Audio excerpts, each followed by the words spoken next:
Previously on Modbox, we fitted an gearbox, we fitted a engine, we facelifted an car, and now it's time to finish off my salvage EZ30 Turbo headers.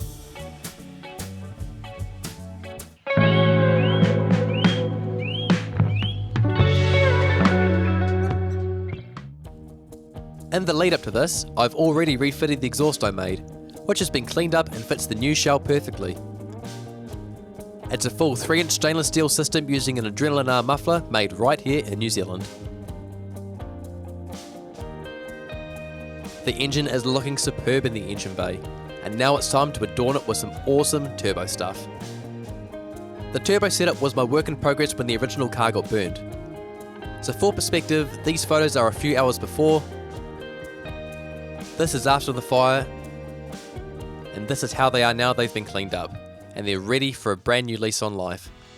The front portions are the factory headers. They've now been cleaned up with some VHT black paint and fitted up with some OEM gaskets. My friend Caleb was visiting and was quite keen to jump in and help slap all of this back together again. He's also a massive fan of the EZ30, so it didn't take too much encouragement. Caleb loves it. Loving it. The setup is fairly easy to reassemble and only takes a few V-bands to clamp together. Because the headers have been pulled apart, they will need to be realigned. This is so I can make a support bracket up that will mount the up pipe in the right spot. But because I've used V-bands, fine-tuning this positioning is super easy. Now, we're finally back to where I left off. It's time to rehome my Pulsar Turbo and get this position finalised.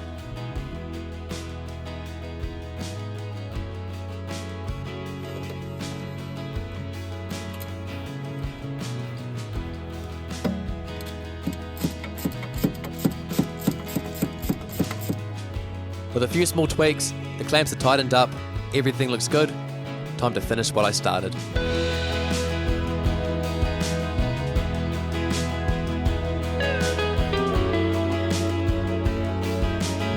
We're gonna need something to bolt the up pipe to, so I'm using the old gearbox to make a cardboard template up that's gonna give me some idea of what I need to make out of steel.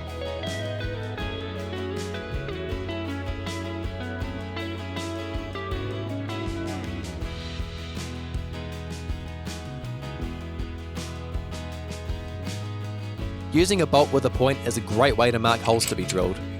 Doing it this way means the bracket will have an accurate punch point to drill the second bolt hole. The gearbox side bracket is made from 2 pieces of 3mm steel welded together in shape to mount the top of the up pipe. We've turned this cardboard design into metal and it gets bolted onto the gearbox.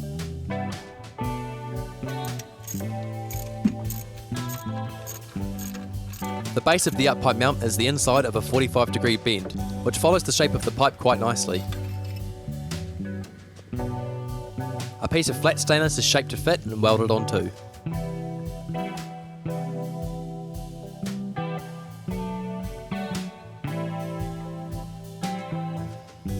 The mount is carefully positioned and tacked into place, and I'm only fully welding it once it's perfect.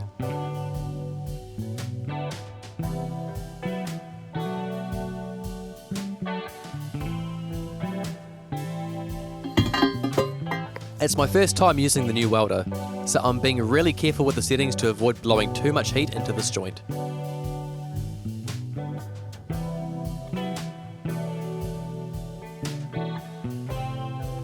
Once the weld's all done, holes are marked onto the mount, drilled out, and the up pipe can now be bolted in place.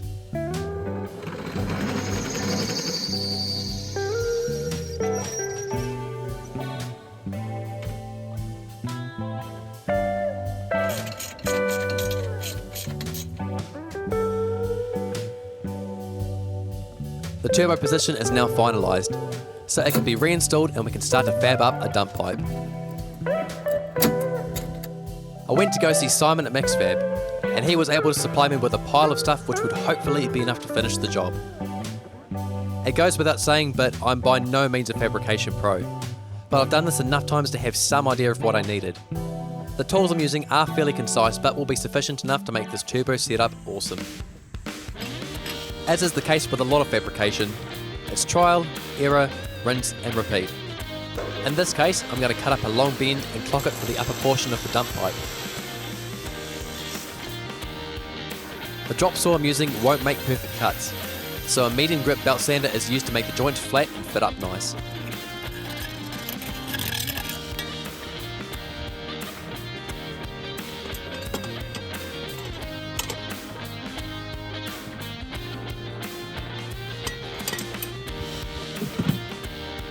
During the roughing in stage, parts are tacked together with a few small welds that are easy enough to break if you need to reposition stuff.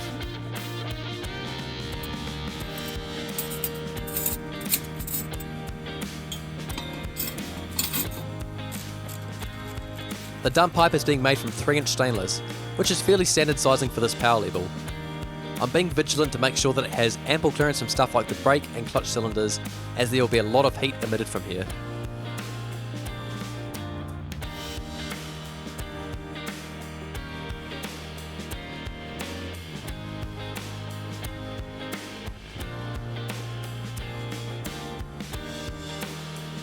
There's a lot of room for the dump pipe, so I'm going to mark where it seems to fit best and tack the bits together.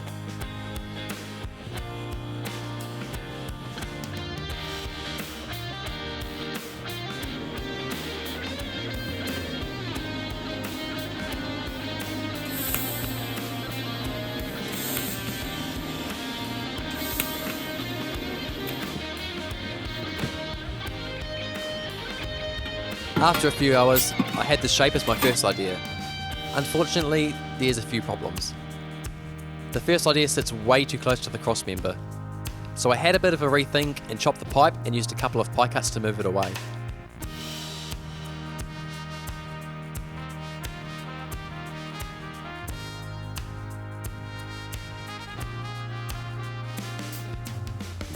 The revision fits way better, and it also lines up perfectly with the downpipe mount on the side of the gearbox.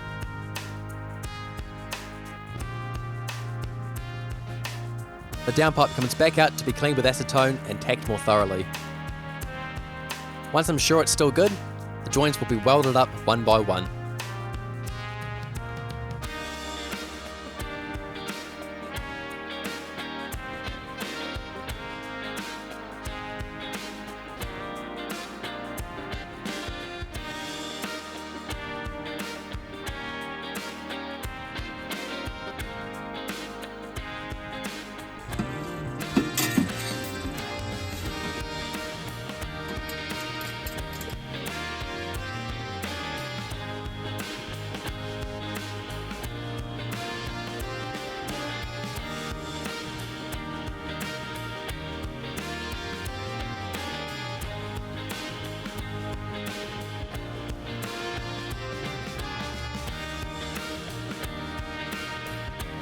I'm tweaking the weld settings as I go, and the weld quality is slowly improving the more I do. Using things like post flow massively improves the final finish quality, as well as higher amps and a faster travel speed. The goal here is to heat the metal up quickly, add filler and move on. You don't want to stay in one place too long as it burns the stainless. So while using higher amps may sound bad, the faster travel speed means the metal doesn't get cooked and the finished quality comes out nice.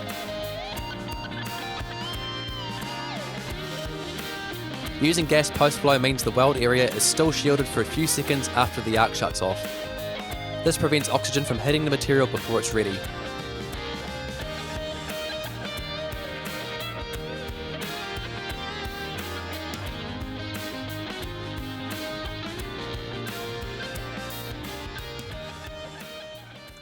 So here we go, the first part of the dump pipe is now all welded up and looking really good.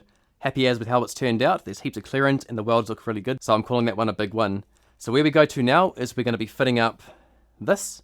Now this is a 3-inch catalytic converter. Yes, people delete these, but we aren't because they are required by law here, so we are going to be keeping one of these in. Pretty easy to install, so not really too worried about that.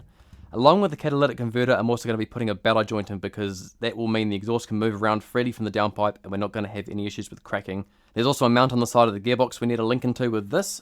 So once that's all done, we can look at putting the wastegate on the turbo manifold, weld that up and then plumb it back into this, and then that will be a finished MAD exhaust system. This 100 cell cap from Redline will keep the certifiers happy, and it also provides some movement to join into the rest of the exhaust. I did end up needing another long 45. Happily though, I had one that was salvaged from the fire, and so I was not going to let it go to waste.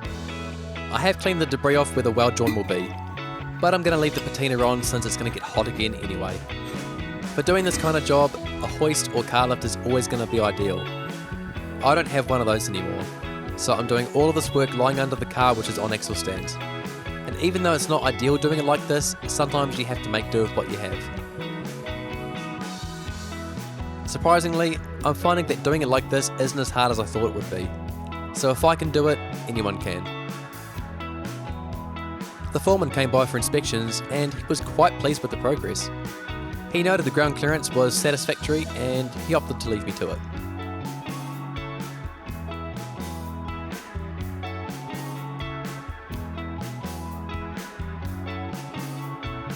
The process of mark, clean, tack, check is repeated so much, but it's this patience that can make or break a job like this.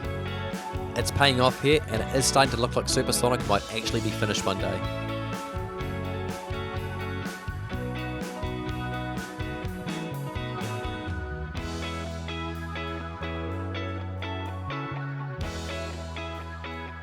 So the downpipe is now back in the car again, and it fits really good. So before I pull it back out to fully weld it, we need to make a mark for this here, which is our wideband O2 sensor. This is a Bosch one, and it comes with the Haltech WB1 wideband kit.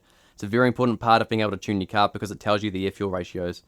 So what we need to do to mount this is find a spot in the downpipe about a meter behind the turbo, and we need to make a mark for this. That way when the downpipe comes back out for fully welding, we can get the hole saws out, drill out a hole to put this here in, which is the fitting that's supplied with the kit, and weld it in so when the downpipe goes in for the last time, this can get screwed in afterwards. Here's a tip. A felt tip marker is a close match for the O2 and makes a great fitment check. The sensor has to point upward to prevent moisture from settling on the end and causing damage.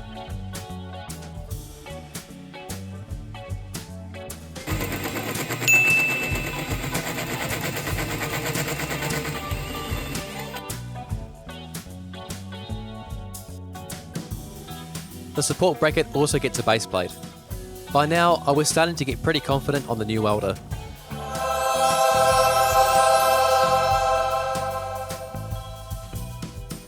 The downpipe checks out, so it's back out again and the last joints are welded up. The O2 bung is also being welded in.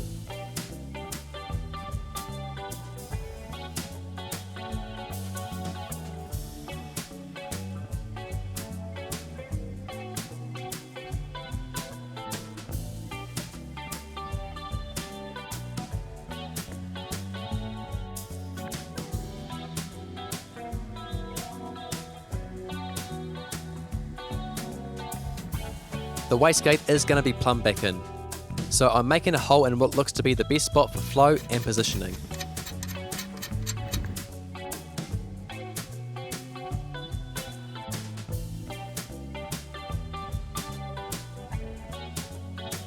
This fairly basic looking wastegate pipe took a long time to get right. I'm using a Gen 4 Turbo Smart Hypergate, which is a 45mm external wastegate. It's going to be mounted to the up pipe using a piece of 2-inch stainless tube. There's heaps of room under the firewall here, so the shape is marked onto the up pipe and opened up using hole saws and a die grinder.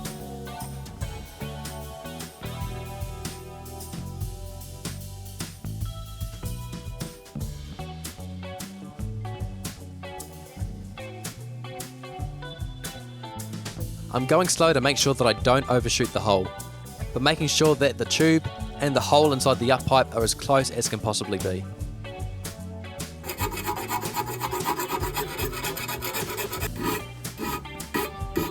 The wastegate flange welded up mint, and I've also added some bolts to the up pipe so I can fit a heat shield later on.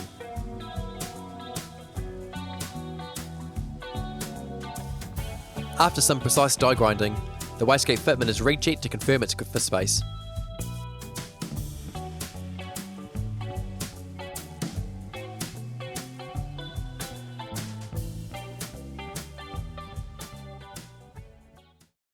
We finally got the wastegate mount all ready to weld up, so this is where the welding's going to get a little bit different. The whole entire header system before the turbo has been purge welded already, and this is the last part of it to be done. So this is also going to be purge welded. Now there's a lot of ways you can do this. There's like proper purging gear, which I haven't got. This is a fairly rudimentary setup. It's just a gas line, some aluminium foil and some masking tape. It does work. It's not the best way to do it. Ideally, you would have another bottle or dual regulator. And the reason why we're doing this is because we want to get full penetration on this to make sure it's a good solid weld. And if we try and do it without having the argon inside this to shield it, you'll get sugaring inside the pipes, which is pretty nasty. And not something we really want pre-turbo, so the best thing to do for this case is to purge it so you get a nice weld on the inside of the tube as well. So all these welds here are already purged from last time, so they're all sweet, but this is the last one to be done. It's quite important you get a really good fit up when doing this as well, because you don't want to have blowing out or having other issues to make it harder to weld. It takes a lot of gas, and you have got to be patient with it and just kind of accept that you're going to lose a bit of gas with it because it does chew through a fair bit. But what I'm going to do now is I'm going to let this pipe fill up with argon for about a minute or two, and after that I'll be turning the welder on, setting up the regulator to make sure there's enough gas going both ways, and then weld it up and see what happens, hope for the best.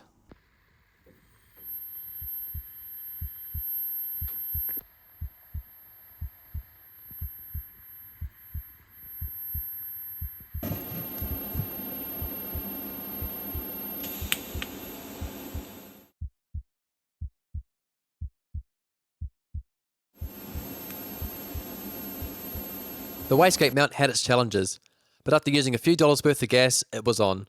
And I also made a heat shield up out of this embossed alloy to keep the steering knuckle safe from heat.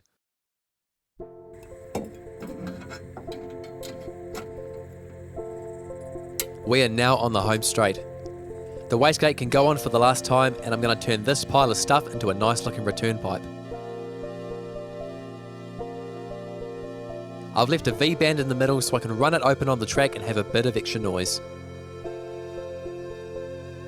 To make sure the pipe stays in good alignment, I've left the bellow joint till last, and I'm welding up the downpipe side once I know it's all good.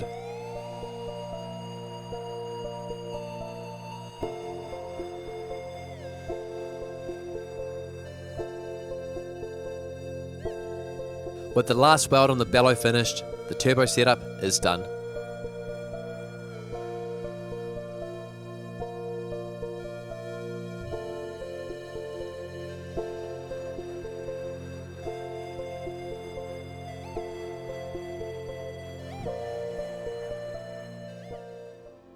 Well guys, there we have it, the turbo setup is now finally done. It's been a pretty epic journey to get here, and yes, it had a bit of a detour, but I'm so stoked with the final result and I got what I wanted in the end. We've got our stainless steel headers which are purge welded in equal lengths, so they should sound really good and last a long time. A full 3-inch exhaust all the way to the back of the car, a removable wastegate re-entry, and it's got really good clearancing the whole way around, so hopefully shouldn't hit. So a really great result on the whole. Definitely this time really trying to dial on the fitment, trying to aim for that last 10% of perfection. And using better equipment this time, it makes all the difference. And if you want to build something that's going to last, it really pays off. So while this has been going on, in the background I've been doing a couple other things in the car. I've been playing around with the intake manifold and the throttle body, the fuel system and the radiator. There's a couple custom things in there which are quite cool, so I'm going to showcase those next video, but that is going to do it for today's video. So thank you so much for watching, and if you've enjoyed this video, please like, subscribe, and stay tuned for the next part where we continue the build of SuperSonic.